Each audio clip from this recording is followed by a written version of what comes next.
That's one of those things that, it's the because I said so of like, okay, and sometimes because I said so, it's that necessary. has to be, and we tell them that all the time where it's like, hey, sometimes when I tell you something, that's it.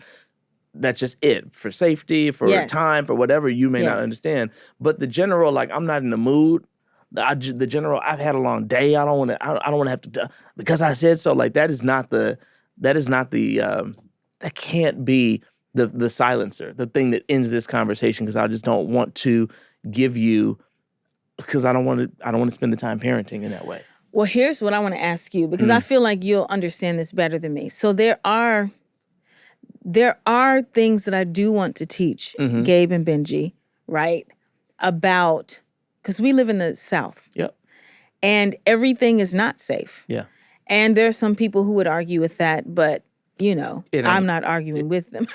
It's not, okay? It's just not as safe for me, okay? So I'm just not going to do it. Write in, let us know. But because, literally several months ago, a young black boy knocks on a door hoping to pick up his brother from a friend's house. He accidentally knocks on the wrong house, and the man just opens the door, older white man, and he shot him. Yeah. Right? And that's not uncommon. Right. I sat with Nicole C. Mullen, who said on a TV show, so I know she's okay to say it.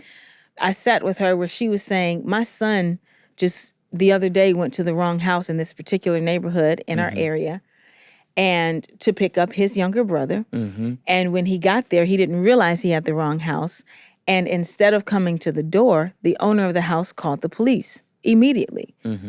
This is 5 minutes from us. Yeah. This is Nicole, who we know, and her children, all of whom we know. Yeah. So all that to say, this has not gone away. And that was last year. So that was that was last summer. Right. So all that to say, I do want to, we have to let them know that there are dynamics at play so that they can be safe. Right. I don't know how to do that without passing them grief and hopelessness.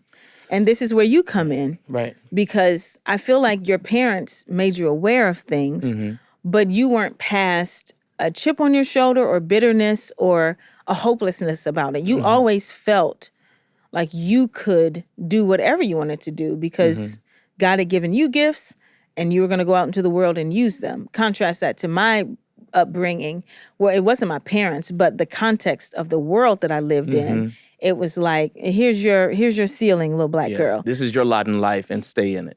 Yeah, and stay on your side of the tracks. Right. Don't come in this building. We've painted a nice Confederate flag here so that you know that we don't want you in here. Right? And so I just say all that to say, I feel like you are equipped to help us teach our boys without passing them grief and hopelessness. I think I do.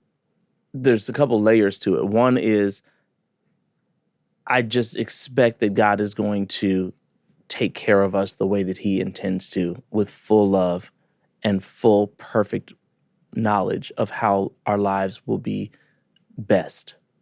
And so that's a lot in that statement. I know, and some of it is hard. Because a lot of it's hard. It's like, what I'm not saying is he's going to take care of us and make sure nothing bad ever happens. That's not what I'm saying he's going to do. I'm saying that he's going to take care of us the way that he knows we need to be taken care of. Best.